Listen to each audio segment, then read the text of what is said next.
Hartlik goeiemôre, mag hierdie baie ryklik seën as sy wonderlike doel in die hart en lewe ook so bereik. Nou liewe vriende, ek weet seker ook 'n baie bekende voël by ons, dis 'n bleshoender en hy's baie algemene watervoël in Suider-Afrika en word sommer onmiddellik uitgeken aan die soliede swart vere, die wit bles en die kenmerkende rooi knoppies bo op sy kop dan. So is dit ook baie interessant dat hierdie bleshoenders, alhoewel hulle baie goeie swemmers is en hulle nogal goed baie diep kan duik, dat hulle pote so bietjie anders is as die van gewone eende. Gewone eende het 'n swemvlies tussen die tone, maar die bleshoenders het glad nie. Hulle het indrukwekkende gelopte tone wat hulle help om in die riete te loop en effektief te swem. Interessant dat hulle nou so gemaak is en dat hulle nog steeds sulke goeie swemmers dan ook is dan. Nou liewe vriende, ons wil vanoggend dan ook so met u deel na aanleiding van hierdie teksverse daar in Johannes 12 vers 44 tot 46. En Jesus het uitgeroep en gesê: Wie in my glo, glo nie in my nie, maar in hom wat my gestuur het, en wie my aanskou, aanskou hom wat my gestuur het.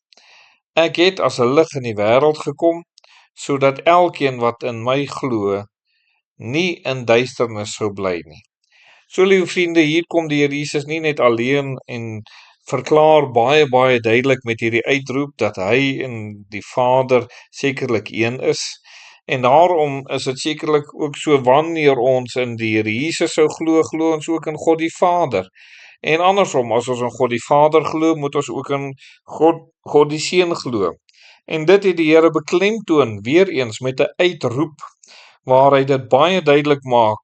En dan besonderlik wat vers 46 sê: Ek het as 'n lig in die wêreld gekom, sodat elkeen wat in my glo nie in die duisternis sou bly nie.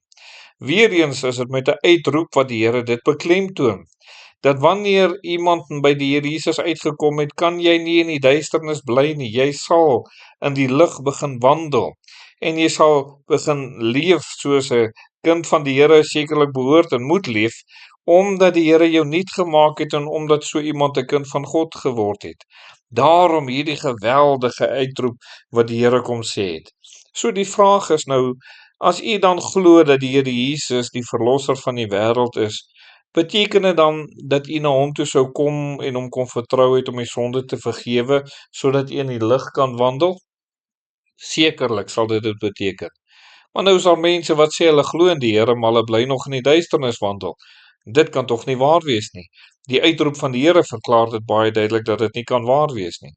So sien ons ook in Matteus 27 vers 46 en omtrent die 9de uur het Jesus met 'n groot stem uitgeroep en gesê: Eli, Eli, lama sabachthani, dit is my God, waarom het u my verlaat? U sien, toe die Here Jesus 'n sonde word, toe sy hierdie uitroep daar, sekerlik, toe hy ons sonde op hom geneem het en my en u sonde gedra het, toe word hy sekerlik geskei van sy Vader in daardie oomblik, omdat hy sonde op hom kom neem het. Liewe vriende, en toe die Here hierdie sonde op hom kom neem het, kom roep die Here hierdie woorde uit: my God, waarom het u my verlaat? Dit behoort eintlik elke mens se uitroep te wees wanneer ons sonde sien en ons sien hoe ver ons van God af verwyder is, behoort dit ook ons uitroep te wees. En eintlik die begeerte daarin uit te spreek: ons wil in die regte verhouding met u wees. Ons wil nie in die verkeerde verhouding met die Here wees nie. En liewe vriende, u moet weet van so uitroep wat u tot die Here geroep het: Here, kom red my, ek wil in die regte verhouding met u wees. En dan ook daarmee, jy weet, as jy daaraan dink in Matteus 27 vers 50, daarop het Jesus weer met 'n groot stem geroep en die Gees gegee. Om te dink dat die Here met hierdie uitroep het hy gesterf, liewe vriende, en so het die Here sekerlik sy lewe kom gee, sodat ons een en elkeen vandag kan lewe. Liewe vriende, die Here wou dit beklemtoon en hy het dit beklemtoon deur dit 'n uitroep te maak. Die vraag is, wat doen u met hierdie klem wat die Here hierop lê? Het u al gereageer? Gaan u so met die Here deur? En mag u weet dat u sekerheid het en in die regte verhouding is met die Here. Kom ons bid. Ons dierbare Here, dankie dat ons in die regte verhouding met U kan wees. Dankie dat U dit moontlik kom maak het. U uitroepe bevestig dit, en dat ons so tot eer van die naam ook kan wees. Amen.